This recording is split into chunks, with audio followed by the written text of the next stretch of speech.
नमस्कार, FM news देख रहे हैं आप। मैं हूं आपके साथ पूजा झा और बुलेटिन में आपको रूबरू कराएंगे मध्य प्रदेश और छत्तीसगढ़ की तमाम बड़ी खबरों के साथ। शुरुआत मध्य प्रदेश से करते हैं।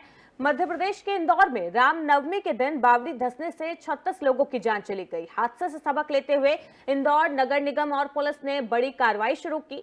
कार्रवाई के दौरान भारी पुलिस फोर्स तैनात की गई। व्यवस्था संभालने के लिए जूनी, इंदौर, भंवरकुंआ, रावजी बाजार सहित 4 थानों की पुलिस बल मौके पर तैनात रही। नगर निगम ने अब तक की सबसे बड़ी कार्रवाई करते हुए शहर के अन्य 3 स्थानों पर भी कार्रवाई की है। ये कार्रवाई स्नेहनगर गार्डन जहां हादसा हुआ था, दूसरी कार्रवाई ढक्कन वाला कुआं, तीसरी कार्रवाई सुखलिया और चौथी कार्रवाई गडरा खेड़ी में चल रही है। तोड़े गए धार्मिक स्थल के मलबे को बावड़ी में डालकर उसमें भराव किया जा रहा है। प्रशासन ने ऐसे स्थानों को चिन्हित किया जहां बावड़ी या कुएं हैं जिसे लोगों ने अतिक्रमण कर लिया है। सुबह जब लोग रामनवमी हादसे वाले स्थान पर मंदिर पहुंचे तो उन्हें बाहर ही रोक दिया गया। बहस करने वालों पर लठ भी चलाए गए। मीडिया को भी बाहर रखा गया। जानकारी के मुताबिक रविवार रात 12 बजे नोटिस चिपकाया गया था। जेसीबी डंपर रात को ही आ गए थे और सुबह 6 बजे कार्रवाई शुरू हुई। हर घर के आगे पुलिस मौजूद रही। मुख्यमंत्री शिवराज सिंह चौहान ने मृतकों के परिजनों को 5 लाख रुपए और घायलों को 50,000 रुपए की मुआवजा राशि देने का ऐलान किया है।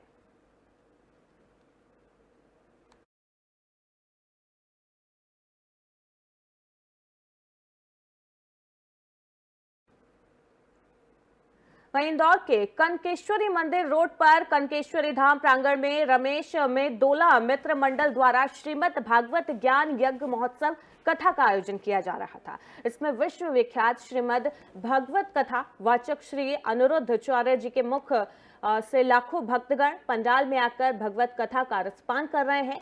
यह आयोजन 1 अप्रैल से लेकर 7 अप्रैल तक चलेगा। इसी क्रम में आज हजारों की संख्या में श्रीमद् भागवत कथा का श्रवण के लिए स्त्री और पुरुष अलग अलग राज्य और शहरों से भागवत कथा को सुनने के लिए आ रहे हैं।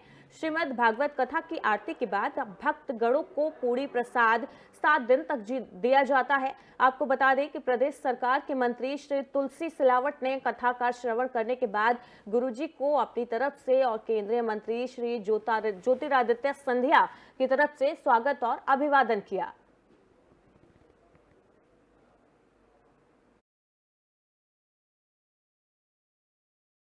सनातन धर्म पर हमला क्यों हो रहा है? सनातन धर्म पर हमला कुछ अज्ञानी लोग कर रहे हैं। अज्ञानी लोग हैं, करते रहते हैं। हाथी चला बाजार, कुत्ते लगे हजार। और दूसरी भाषा ये है कि किसी भी प्रकार से हमें चिंतित नहीं होना चाहिए, अपने धर्म का पालन करते रहना चाहिए। और ये तो अनादि से रावण गालियाँ देता था भगवान को। कुंभकर्ण, शिशुपाल, कंस, ये तो भगवान को गालियाँ देते थे। तो सनातन को और हमारे आप को और हमें कोई कुछ कहे तो आश्चर्य नहीं है। हमेशा हर युग में कहने वाले रहे हैं। हमें अपने धर्म का पालन मन लगा के करते रहना चाहिए। बस हमें विचलित नहीं होना चाहिए बातों से। महाराज जी, बस एक सवाल और, इंदौर में जो दर्दनाक घटना हुई है उसके बारे में आप क्या कहें? बड़ा दुखद है। अभी किसी ने सवाल पूछा।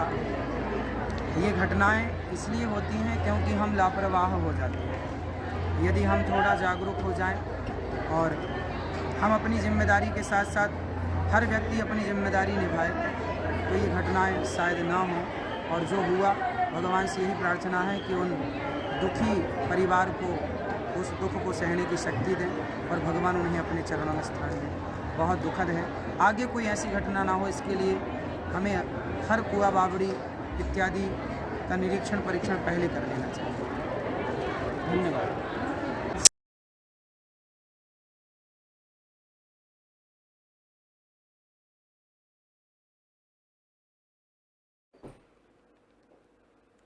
वहीं दुर्ग में धोखाधड़ी की शिकार हुई महिलाएं कलेक्ट्रेट पहुंची। यहां पहुंचकर कलेक्टर से उन्होंने निवेदन किया उनका पैसा जल्द से जल्द मिले और अपराधियों को कड़ी से कड़ी सजा दी जाए। जी हां, धोखाधड़ी का शिकार हुई महिलाएं जो है कलेक्ट्रेट पहुंची और महिलाओं ने कलेक्टर से निवेदन किया, गुहार लगाई कि जल्द ही उनका जो पैसा है, धोखाधड़ी का शिकार जो वो हुई है वो उनको वापस मिले और जो आरोपी है उनको कड़ी से कड़ी सजा दी जाए। दरअसल कुछ महीने पहले दुर्ग शहर में एक बहुत बड़ी धोखाधड़ी सामने आई थी। होमग्रोन कॉर्पोरेशन कंपनी के द्वारा 9,000 महिलाओं से धोखाधड़ी हुई थी। बड़ी अपडेट आपको दे रहे हैं। होमग्रोन कॉर्पोरेशन कंपनी के द्वारा बताया जा रहा है 9,000 महिलाओं से धोखाधड़ी हुई थी। महिलाओं से 2,500 रुपए लेकर कंपनी के संचालक फरार हो गए, जिसे दुर्ग पुलिस ने तुरंत कार्रवाई करते हुए 2 व्यक्तियों को पटना और बिहार से गिरफ्तार किया। गिरफ्तारी के बाद धोखाधड़ी की शिकार हुई महिलाएं कलेक्ट्रेट पहुंची और कलेक्टर से निवेदन किया कि उनका पैसा जल्द से जल्द उन्हें लौटाया जाए और अपराधियों को कड़ी से कड़ी सजा दी जाए, ताकि आगे वो किसी और महिला को इस तरीके की धोखाधड़ी का शिकार न बना पाए। तो दुर्ग में ठगी का शिकार हुई महिलाएं अपनी फरियाद लेकर कलेक्ट्रेट ऑफिस पहुंची। कलेक्टर को उन्होंने ज्ञापन सौंपा अपनी मांगों को लेकर और साथ ही अपील की, गुजारिश की कि धोखाधड़ी का शिकार जो हुई हैं वो महिलाएं, आरोपी को कड़ी से कड़ी सजा दिलाई जाए। साथ ही साथ जो उनका पैसा आरोपी लेकर भाग गए हैं उसको भी वापस दिलाया जाए। ठगी हुई है और ये छत्तीसगढ़ ठग का इतना बड़ा केंद्र बन गया है कि अन्य राज्य से लोग आके इस राज्य की भोली भाली महिलाओं को, घरेलू महिलाएं जो अपने कमाई की, गाड़ी कमाई के पैसे को इकट्ठा करके कुछ रोजगार प्राप्त करने के लिए उसको पैसे दिए थे, वो ठग बहुत आसानी से इनको ठग के शासन के नाकों तले यहाँ से भाग गया है। और भागने के बाद पुलिस ने जब उसको पकड़ा है तो इन महिलाओं की मांग है कि इनका पैसा तुरंत दिलाया जाए, ताकि इन्होंने जिनसे पैसे लेके आए थे और अपनी जो गाड़ी कमाई को इन्होंने लगाया था, इनको पैसा वापस होना चाहिए। और शासन प्रशासन को इस ओर भी ध्यान देना चाहिए कि किस प्रकार से ऐसे लोग आते हैं और कैसे उनको आसानी से यहाँ लाइसेंस मिल जाता है, जबकि यहाँ की जो आम जनता अगर किसी काम के लाइसेंस के लिए जाती है तो उनसे विभिन्न प्रकार के दस्तावेज मांगे जाते हैं। उनसे कहा जाता है कि घर का टैक्स का कागज लेके आइए, आप किराए में किरायानामा लेके आइए। इतनी सारी पेचीदा प्रक्रिया गुजरते हैं, लेकिन कोई ठग आता है पैसे के दम पर। वो नगर निगम भी यहाँ इसमें दोषी है, उन्होंने कैसे उनको गुमास्ता जारी किया और अगर वो पकड़ाया है तो इनको जल्द से जल्द इनका पैसा इनको मिलना चाहिए। आज आप यहाँ क्या मांग लेके आए हैं? हम ये मांग लेके मेरा नाम प्रमिला देवांगन है, मैं ग्राम नगपुरा से आई हूँ। और जैसे माला दे रहे हैं पिरोने के लिए और उसके बदले में पैसा देंगे, यही सुनी तो हम लोग भी आए।